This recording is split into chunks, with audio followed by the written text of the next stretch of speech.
Graça e paz, líderes de avivamento, dando continuidade à nossa série Célula Viva.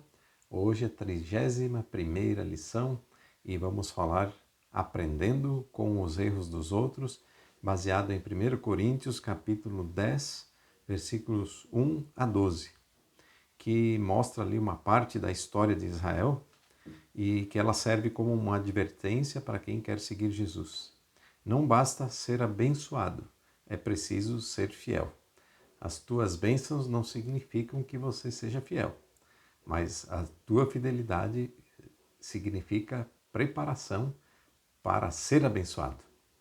Não devemos ser ignorantes. Versículo 1 diz assim: Irmãos, não quero que ignoreis que nossos pais estiveram todos sob a nuvem e todos passaram pelo mar, tendo sido todos batizados assim na nuvem como no mar, com respeito a Moisés. Ali no versículo 1, então, fala que nós devemos prestar atenção nos acontecimentos passados para recebermos a instrução. Observe bem a palavra todos. No versículo 4 também, 3 e 4 diz: Todos comeram de um só manjar espiritual e beberam da mesma fonte espiritual, porque bebiam de uma pedra espiritual que os seguia, e a pedra era Cristo. Então aqui fala de todos, todos. Todos estiveram sob a nuvem, todos passaram pelo mar, todos comeram do maná, todos beberam da mesma fonte, ou seja, todos tiveram a mesma experiência, todos viveram o milagre. Deus não deixou ninguém de fora, todos tiveram a experiência. Mas o versículo 5 fala assim: Entretanto, Deus não se agradou da maioria deles, razão porque ficaram prostrados no deserto. Então aqui fala da maioria.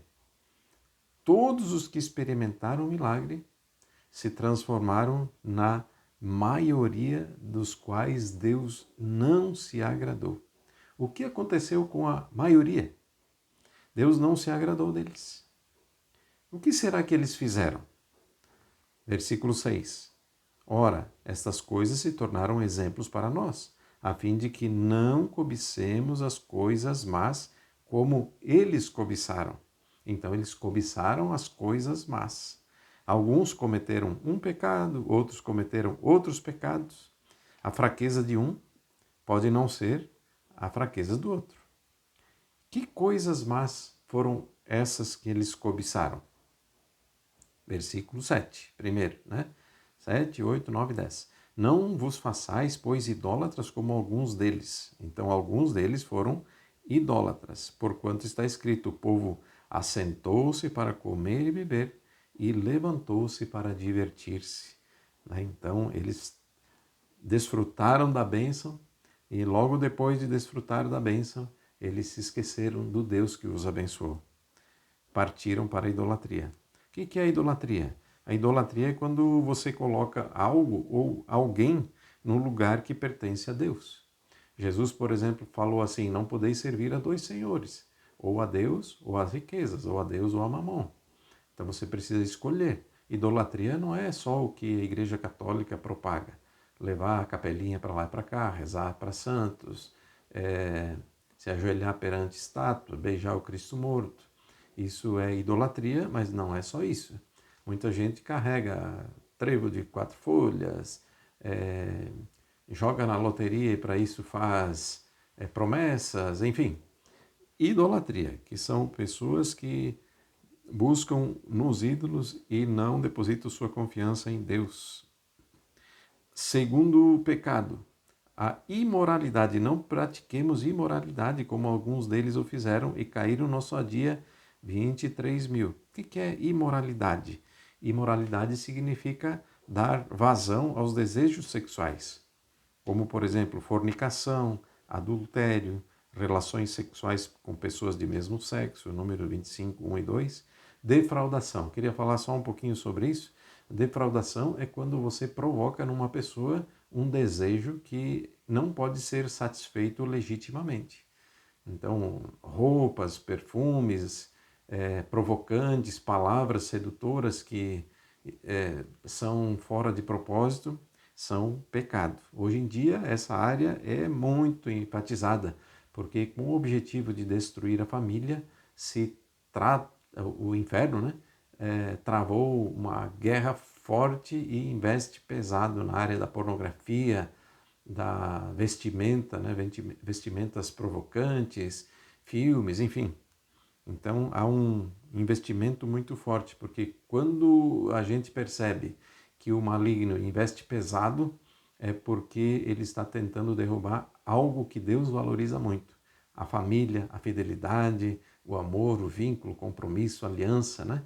Isso nós precisamos ter. Então, caíram na imoralidade. Observe como a imoralidade leva à idolatria e a idolatria leva à imoralidade. O imoral, ele vai para a idolatria, porque ele acaba tirando Deus do centro.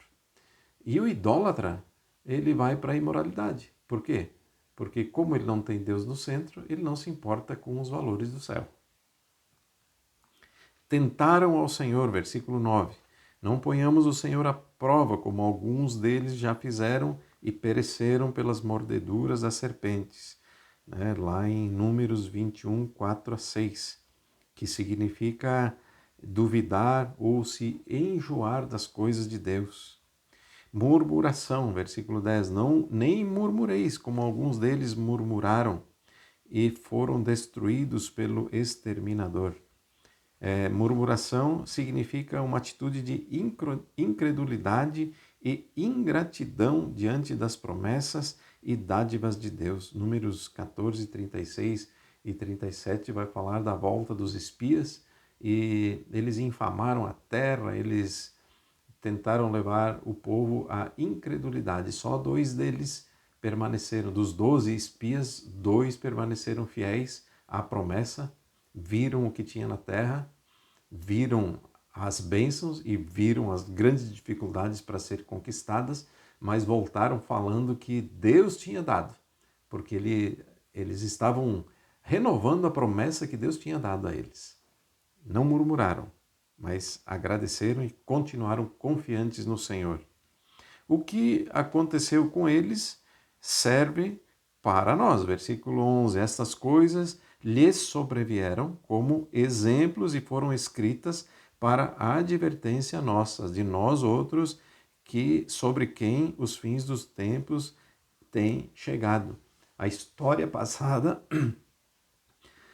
do povo de Israel serve como exemplo para não cairmos nos mesmos pecados. O versículo 12 fala que aquele, pois, que pensa estar de pé, veja que não caia, não fique se achando mais do que você é. Os que se consideram mais fortes são os que mais facilmente caem. Por quê? Porque se esquecem de vigiar. E os que se consideram fracos já vigiam mais, buscam mais a Deus e procuram auxílio nos irmãos mais maduros. Então, quem pensa estar de pé, veja que não caia. Você está firme? Muito bem, continue perseverando, continue fiel, mas não fique se achando mais do que você de fato é. Pensa que está de pé, não analisou direito a tua vida. Às vezes existem pecados em nós que ficam aí escondidinhos de nós mesmos. Por isso a gente precisa buscar a palavra para desejar o confronto de Deus, porque o confronto de Deus em nós produz santificação. Todo tratamento de Deus visa a santificação. Pode doer, pode ser difícil, né? Pode ter transformações que elas são difíceis, né? A porta é estreita, o caminho é estreito, mas o resultado é salvação, né? Amém? Que possamos aprender com os erros dos outros. Você já viu pessoas fazendo mal para alguém? Então que você não faça mal para alguém. Você achou feio, achou ruim o que fizeram? Não faça o que eles fizeram. Aprenda a se manter distante da idolatria, da imoralidade, de tentar ao Senhor, de murmurar. Continue firme. Amém? Que o exemplo do povo de Israel, que perdeu muito justamente por causa dos seus pecados, possam nos advertir para termos uma vida santa. Em nome de Jesus.